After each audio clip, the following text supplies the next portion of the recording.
this video ay i-share ni Jowa ko yung mga requirements. Ayan.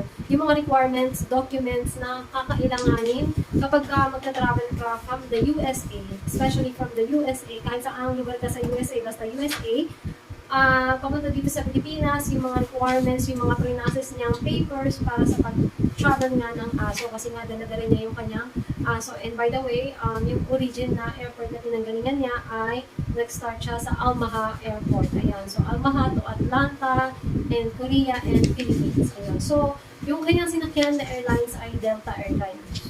So, yun. So, kung mag-travel ka, and para sure ka sa requirements, and kasi ang i-share namin na requirements to ng Delta Airlines. So, iba-iba po yung requirements ng mga airlines. Ayan. So, ang i-share namin ay yung sure kami na sa Delta Airlines lang. Kasi nga, yun nga yung kanyang sinakyan na aeroplano ay Delta Airlines. So, yun. So, i-share namin kasi dala niya yung kanyang aso and I think meron yan specific kung gano'ng kalaki yung animal, yung pet. Kasi kung sobrang laki na yan, hindi yan pwede sa cabin. Ayun, hindi siya pwedeng makasama sa'yo sa mismong upuan mo kapag ka malaki. So, kung gusto mong ma-sure, check mo yung Delta website para makita mo yung mga requirements. So, kapag ka malaking animals yan, nilalagay yan nila sa cargo mismo. Yun sa mga lagayan ng mga luggage, lagayan ng mga bagahe. Ayun. So, pero animal cargo ang tawag ko. So, ngayon, actually yung aso ay, kilo ng aso na trinable ni Jowa ay 2.7 kg and 8 years old na siya. So, maliit lang siyang aso kasi I think maliit talaga yung kanyang lahi kasi siya ay half Chihuahua and half Yorkshire. So, in short, ang tawag sa kanya ay Chorky. Ayan. So, ngayon, i-share ko sa inyo yung kanyang ginamit na bag, which is in-order ni Jowa sa Amazon. So, ganito yung kanyang itsura, guys. Ayan. Okay, tapos ito yung kanyang tatak, Mr. Peanut. Once you're in the airport system, you cannot remove your animal from the carrier except in designated potty areas. Oh, okay. So kapag ka nasa airplane, halimbawa kasama mo yung pet mo, ay hindi mo siya pwedeng tanggalin. Talagang nandito lang talaga siya sa bag kasi bawal, sisitahin ka. And actually ito ay nakalagay lang sa ilalim ng upuan. Ayan, yung bag na to. Ayan. So, kapag ka nag-check-in ka ng bag na to, as dahil nga merong pet, lalagyan nila ng ganito. So, ang nakalagay dyan ay ayan, so basta may tag na Delta Airlines. And yan, nakalagay dyan for secure of your pet. Safety and secure of your pet. So nakapalik siya dun sa bag. Is na-order to ni Jowa sa Amazon. And yung size na to ay talagang perfect na nakadesign para sa Delta Airlines. So kung magta-travel ka ng ibang airlines yung sasakyan mo, make sure na i-check mo yung proper requirements para sa bag na paglalagyan ng iyong pet. Kasi iba-iba po yung requirements nila. So, yung i-share namin ngayon ay yung requirements sa Delta Airlines. Ayun. So, ito in-order niya sa Amazon to. And bago siya nag-order, syempre, chinek niya yung size mismo ng bag na required para doon sa airlines na yun. Ayun. So, para hindi kayo magkamali, hindi kayo, so, i-check niyo muna yung airlines mo, saan kayo babiyahe, anong airlines yung sasakyan nyo, i-check niyo yung requirements, especially sa carrier ng yung pet, kung anong size, ayan, para hindi kayo magkamali. So, ito yan siya. So, next pa pala guys, kailangan kapag nasa airport na kayo, mag-check-in kayo ng iyong luggage at syempre, i-check-in nyo din yung inyong pet. Syempre, nakalagay siya dito sa baggage, sa ganitong luggage. Isasabihin nyo, kayo ay magta-travel together with your pet na ilalagay nyo siya sa cabin mismo. So, mismong aeroplano, katabi nyo siya. So, sasabihin nyo, i-declare nyo na gano'n. Tapos, ay magbabayad kayo ng 200. How much is that? It was $200 US. It was, so yun. It is $200 US or 10,000 pesos. Ayun. So, just to secure na safety ang iyong pet sa cabin. This counts as your personal item.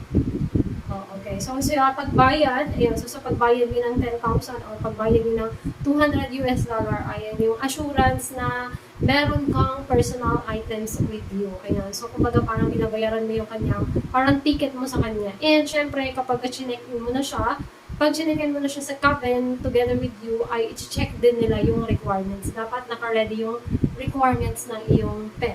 Ayun. So, yun. So, ito yung kanyang papers, documents ng aso. So, sa pag-process ng papel, ng documents ng aso, kailangan nyo ng 4 weeks. Ayan, 4 weeks before your flight ay na-register mo na, na-apply mo na yung mga requirements, yung mga paperworks na nakakailanganin mo sa iyong pag-travel. Para lang to sa aso, so 4 weeks, kailangan makapag-apply ka na, makapag-comply ka na sa mga requirements. So, ang una mong gagawin ay magre-register ka, which is, this is a Filipino website, and this is Intercommerce Network Services. So, Intercommerce Network Services, maglalagin ka dyan sa website na yan, and may mga sasagutin ka tungkol sa iyong pet. So guys, ito yung mga kakailanganin mong requirements sa pagka pumasok ka na dun sa website na yon. Ang hihingin sa iyo ay ang microchip number. Ayan, so microchip number ng iyong pet. Ayan, so, and hihingian ka din ng vaccination and deworming records of the subject, dog or cat. Ayan. So, next is photograph of the subject. Hihingian ka ng picture ng iyong pet. Ayan. So, next is yung scan copy ng personal passport. So, hihingian ka ng passport copy mo. So, lahat to guys ay kukunin mo personally and then i-upload mo sa website na yon. And then, kailangan magkaroon ka rin ng hard copy with you. Kapag meron ka na nitong mga requirements na microchip, vaccination, and your passport copy, and pictures. So, lahat yan guys ay dadalhin mo doon sa certified na veterinary na malapit dyan sa lugar mo. And ipapakita mo, isasabit mo yan, mga papel na yan. And ang gagawin ng vet dyan ay, kung approvehan niya ay pipirmahan niya yung papel. Ayan, so meron siyang pirma dito, and ito yung certificate of vaccination ng aso namin. Ayan. So, ang nakalagay dito guys, kanyang vaccination ay, this is certified that I have vaccinated against rabies the animal described below. Ayan. So, vaccination for rabies. Ito, yung isasubmit mo. Ito naman yung microchip certification. Ayan. So, ipirmahan lang din to kung approved to sa veterinary clinic, sa vet mismo, and ipirmahan lang niya to, veterinarian signature. Yeah, so, kailangan meron yan pirma ng vet kasi hahanapin yan dun sa airlines. This is the heartworm and deworming and other vaccinations you needed to get to the country. Okay, so ito yung mga vaccine na ginawa sa aso. And guys, tingnan nyo, nagpaka-stickers pa yan kung anong pangalan ng mga vaccine. Ayan, so meron siyang rabies dyan, merong Nadivac, merong Ultra Duramon, I don't know. Kung tama ba yung pagkabasa ko. And yun, so 1, 2, 3, 4, 5, 5. So, almost 5. So, 5 vaccine ang ginawa sa aso. And bawat vaccine ay nakapirma dyan yung veterinarian. Ayan, nakapirma yung vet. Ayan. So, bawat vaccine, i-aprobahan niya ng veterinarian. Ayan. And, syempre, nakalagay din dyan yung galing mo. Nakalagay din dito yung vaccine, serial ng vaccine. Ayun na yung mga stickers kung kailan ma-expire yung vaccine na itinurok sa aso. Ayan. So, bawat vaccine, meron dyan serial, expiration date. Ayan. 1, 2, 3, 4, 5. So, bali 5. So, nakadeclare talaga dyan kung kailan ang expiration ng vaccine na itinurok sa aso. So, guys, sa limang vaccine na ginawa sa kanya, bago kayo mag-flight, bago kayo mag-travel, let's say, 1 week. Ayan. So, 1 week ay paalis na kayo, ay dadalhin mo pa ulit yung aso mo, yung iyong pusa sa veterinary dahil tuturukan pa yan nila ng 2 shots, na 2 vaccine. So, kailangan magkaroon ka dito before, let's say, 1 week before your flight. So, yan. So, meron siyang certification, and syempre, ito ay galing sa veterinarian clinic. So, ito din, kasama to sa requirement. So, kailangan meron ka nito dahil mahanapin to doon sa airline, sa Delta Airline, Department of Agriculture. So, ipapasa lahat ng mga records ng documents ng iyong pet doon sa USA Department of Agriculture, and then once it's approved, ay papupuntahin ka ulit doon sa veterinarian mo and bibigyan ka na nito na approve ang iyong mga requirements, documents para sa iyong aso. And that's only the time na pwede na siyang mag-travel with you. So, kasi meron ka ng ganito. So, ang nakalagay dito ay application to na talagang ito yung finalization na approve na mag-travel ang iyong aso. Na naka-comply ka na lahat ng requirements. Kung magtatanong ka kung magkano yung presyo, yung bayad sa health certification na to, yung final certification na galing sa iyong veterinary, yung ang babayaran mo ay $466.56. So, in peso ay around about 23,000. So, yan lang po ay sa certifications na makukuha mo sa iyong veterinary clinic. Yun. That's all included, all the vaccines and everything. No. No, just the certificate. Just the USDA certificate is 23,000. Wow. Oh my God. So guys, yun lang daw yun sa certificate mismo. Yung sa final certificate lang yun na $466.56. Hindi pa included yung mga vaccine na ginawa sa aso. So, actually meron dito, ito yung isang vaccine niya ay Provecto. It costs $62.99. How much is that? That's about 3,000 pesos. Yun. So, $62.99 is about Those numbers will vary by the vet. 3,000. About 3,000 something in peso. Yeah. And then, there's another one. What is Verbantin? Sarinia. It's another vaccine that you have to have done 10 days before. So, all in all, guys, okay, ay, hindi ko na isa-isahin kasi This was magulo. this bill was only the third visit. I had 2 other bills. This was the last bill. This is the last bill. Okay, so ito yung pinaka-last bill ni Jowa doon sa kasama na yung health certifications, yung vaccine na 2 vaccine. Ang binayaran niya ay $604. How much is that in peso? That is 30,000. Like 30,000 pesos. Yung unang pinakita namin sa inyong bill ay $600 plus. Ayun ay yung third bill. So, meron siya ditong first bill. Ayan, so, itong bill na to ay office visit routine, $60. Rabies scanning, 1 year is $31.84. And 1 year booster, $36.4. And leptospirosis vaccine, initial is $34.99. And Bordetella oral. What is that? Bordetella oral is $30.91. And for the heartworm test is $59.6. So this is the first bill.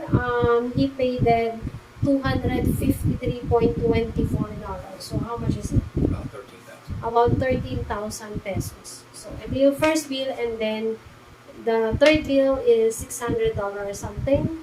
So yung second bill ay how much? The second bill was only about $70 because it was just a follow-up exam to make sure that $70. Yun. She So did. yung second bill na it was to make sure she didn't get sick from any of these vaccines, that she didn't have any allergic reactions or anything like that. so yung second bill niya ay $70 na guys, lahat yun sa veterinary clinic na babayaran mo. So yung second bill niya ay $70. How much that in peso? $70 about 3,500. Ayun, so 3,000. So About 3,500. So kayo na mag-estimate kung magkano lahat, and then did you pay for her ticket or something? the $200 to get her on board is her ticket. Okay, so yung kanya magiging ticket na bayad mo sa kanya sa airplane, ayun na yun yung pagka na-check-in mo yung pet mo, sa check-in baggage ay yung babayaran mo na $200, which is 10,000. Yeah. On her last visit, the doctor also gave her medication to help her relax on the plane. It was a medication that we had to test out a few days before we left because it can make some dogs nauseous. You don't want them getting sick on the plane, and it helps you determine what the right amount of dosage is to give your dog, so it actually works. So the whole flight, she's sleeping. She was relaxed. She wasn't sleeping much of the flight, but she was very relaxed. She's not barking to those people inside No. the plane. No, She's fine. No, she was fine. every so often I'd stick my hand in the carrier, talk to her, let her know that I'm still here, so she didn't keep her from getting too nervous, too scared, because this is traveling like this for a dog is a very traumatic experience. They got to know that you're there. They got to know that you're not leaving them, that you love them, and take care of them. You said you put your clothes on the luggage. I put one of my used shirts, one of my used T-shirts in there that had been washed, so my scent would be there to help relax her as well. Okay. So, yun na nga guys, yung kapag pa-flight na kayo, ay bibigyan ka ng veterinary clinic para sa iyong pet na medicine para para relax siya sa biyahe. The importance of finding a good accredited USDA vet. You're going to put a link to the USDA website. Your veterinary clinic. Yes. Okay. Well, your local veterinary clinic may not be able to do this. Already. So are they? Let's say maybe they are far from your. Where are you located, right? So are they able Are they able to search it online, the website? Yeah. What if they are far? How? If they're far, they're just going to have to drive it. Oh, okay. So do you think? But there's usually one or two accredited. There's usually one or two accredited vets in every county in the United States. Okay. But it's very important not just to choose somebody at random. You need to ask them. You need to ask them, have you done this before? Have you helped other people export animals? It is very important that you find an experienced, accredited USDA vet. There will be a link in the description on where you can find a vet in your county in the United States to find a vet. But you also don't want to just choose one at random. You need to ask questions. Have they done this before? Not just in the Philippines, but anywhere else in the world. Have they worked with exporting pets? Do they have experience in doing it? If you show them the paperwork, are they going to understand what needs to be done on that paperwork? My recommendation would be to find a veterinarian that is experienced in working with military, because military spouses and family will fly their loved pets all over the world, and those particular vets will be experienced in doing this, and you can usually find those vets closer to military installations in the United States. So the vet I used in Omaha was very experienced working with vets from SAC Air Force Base, the Strategic Air Command. So she had been doing this many times. In fact, believe it or not, she told me getting a pet into the Philippines is one of the easiest countries in the world to get a pet into. So you need someone that's very experienced doing this, because 4 weeks may seem like a long time, but between the first visit, the second visit, the final visit, getting the paperwork from the USDA, getting the SPS import certificate from the Philippines, which is all done online, that 4 weeks will go very quickly. Finally, you get all the paperwork. You fly, you land in Manila, you go to customs. They're going to check they're going to check all the paperwork you need so you can enter the country. And then you need to inform customs that you have a dog or cat in one of your bags, and you need to go to animal quarantine to pay the import fees. And they'll instruct you directly where to go, which is not too far from the custom booths. Casey's import fees was 480 pesos. 480 pesos. And that was the final bill I had to pay to get Casey into the country. How long it takes when you was at the animal quarantine in Manila? 10 minutes. Just 10 minutes? Did they In fact, the only reason it took longer is because the officer that was there was very kind. He saw all the bags I had, how tired I was. He took my US dollars, went to the exchange, got pesos for me, gave me my change back, and took what he needed for the import fees. And after I counted how much was left, he didn't shortchange me. So. Nice. There's one last thing that I want to emphasize. Delta, in their infinite wisdom, flew me from Omaha, Nebraska, all the way to Atlanta, Georgia, and then I had a 16-hour flight from Atlanta, Georgia to Seoul, Korea. Okay? If you can possibly do it, wherever you are located in the United States, get your first flight to go from wherever you are to the United States to somewhere on the West Coast. Los Angeles, San Francisco, Seattle, Portland. From there, have a flight, basically be non-stop from those locations to Manila. If you have to, get a layover in Honolulu, get a layover in Guam. That's going to give you time to get the dog or cat out, go to the pet relieving stations that are in these locations, in these airports, and be able to get them sips of water.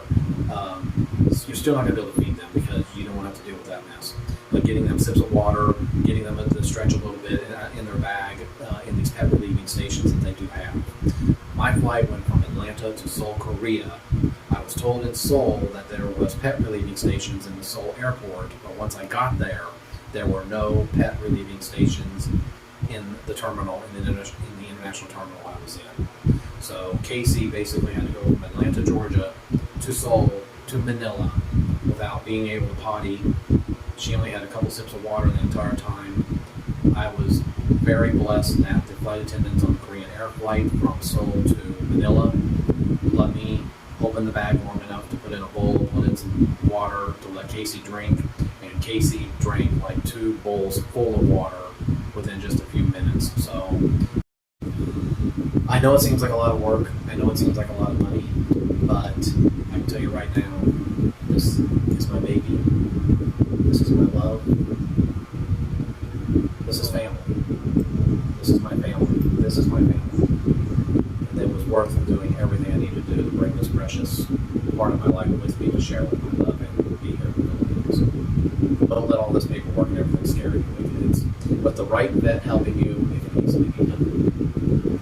Say bye, Casey. Bye, Casey. Bye-bye. Oh, she's very smart and she's really trained, really trained dog. So I think guys, this video hope ay nakatulong, and kung nakatulong to video na to and nagustuhan nyo, please give us a like. Just like this video and share nyo na rin. Malay nyo ay meron dyan mga nangangailangan din ng ganitong information.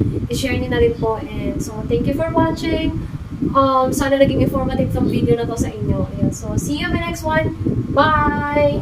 Bye, Casey!